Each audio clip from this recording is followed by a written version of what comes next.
ខ្ញុំនៅតែមិនយល់សម្រាប់Facebook គឺខ្ញុំបានផុសនៅវីដេអូមួយដែលវា rank មែនទែនរហូតដល់ទៅ 100k ជាងក៏ប៉ុន្តែសម្រាប់ថវិកាឬក៏តាក់ប្រាក់វិញអត់បានមកសេផង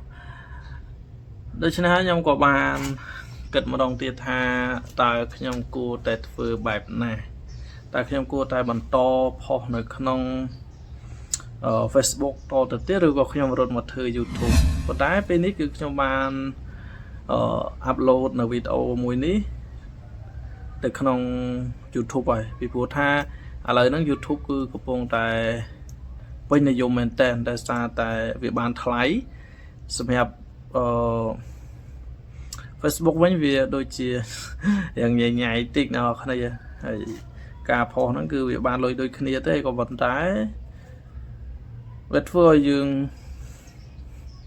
ឆាប់បាក់ទឹកចិត្តមែនតើនិយាយតាមត្រង់ទៅគឺវាធ្វើឲ្យយើងឆាប់បាក់ទឹកចិត្តដោយសារតែដូចខ្ញុំប្រាប់ពីដើមអញ្ចឹងគឺ view ច្រើនមែនប៉ុន្តែទឹកប្រាក់គឺវាអត់បានច្រើនទេហើយដូចជាវីដេអូមួយដែលខ្ញុំបានផុសហ្នឹងគឺ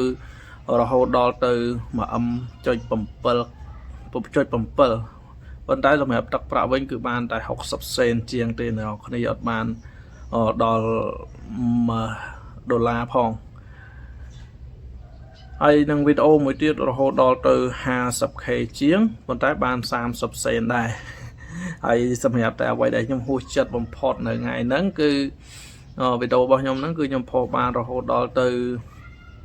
100k ជាងក៏បើអត់បានមួយសេនទេអញ្ចឹងខ្ញុំអត់ដឹងថា Facebook កំពុងតែអាប់ដេតរឿងអីមួយឬក៏ខ្ញុំបានផុសទៅវាធ្វើឲ្យខុសគោលការណ៍នៅបោះ Facebook អីណាមួយប៉ុន្តែខ្ញុំឆែកទៅលើបញ្ហាទាំងអស់ហ្នឹងទៅគឺវាអត់មានអីតាក់ទងទៅនឹងបញ្ហាដែលធ្វើឲ្យ Facebook របស់ខ្ញុំនឹងជាប់នោះទេអញ្ចឹងខ្ញុំក៏គិតថាប្រហែលជាយើងទុក Facebook នឹងចោលយូរពេកឬក៏មិនបានជាយើងផុសទៅអត់បានលុយអញ្ចឹងនេះក៏ជាសារមួយសម្រាប់អ្នកគ្នាដែរបើសិនជាអ្នកគ្នាទិន្នច្រើនឬក៏ចង់បានរកចំណូលពី Facebook ក៏ដូចជានៅក្នុង YouTube ខ្ញុំចង់ review ឲ្យអ្នកគ្នាដើរទៅលើវិស័យ YouTube ច្រើនដោយសារតែ YouTube វាបាន view តិចមែនក៏ប៉ុន្តែដើរបានឆ្ងាយហើយខ្ញុំមើលបទពិសោធន៍បងដែលគាត់បានធ្វើនៅវីដេអូនៅក្នុង YouTube គឺគាត់ធ្វើបានយូរមែនតើខុសពី Facebook បន្តិចទៅលើថាដាច់នេះបន្តិចទៅលើថាខុសនេះខុសនោះអញ្ចឹងយើងពិបាកតម្រូវចិត្តមែនតើប៉ុន្តែធម្មតាទេអ្នកគ្នានៅពេលដែលយើងយកលុយពីគេគឺវាពិបាកយ៉ាងឯងមានតែការព្យាយាមហើយធ្វើទៀតទៅតោះតែយើងបរាជ័យច្រើនដងទើបអាចយើងហៅជោគជ័យឃើញហើយដូចជា Facebook ហ្នឹងខ្ញុំមិនមែនខ្ញុំចោលទាំងស្រុងនោះទេក៏ប៉ុន្តែខ្ញុំគ្រាន់តែផ្អាកមួយរយៈធំអាចនឹងខ្ញុំឈប់ផុសនៅក្នុងFacebook តែម្ដងក៏អាចថាបានដែរពីព្រោះថាខ្ញុំ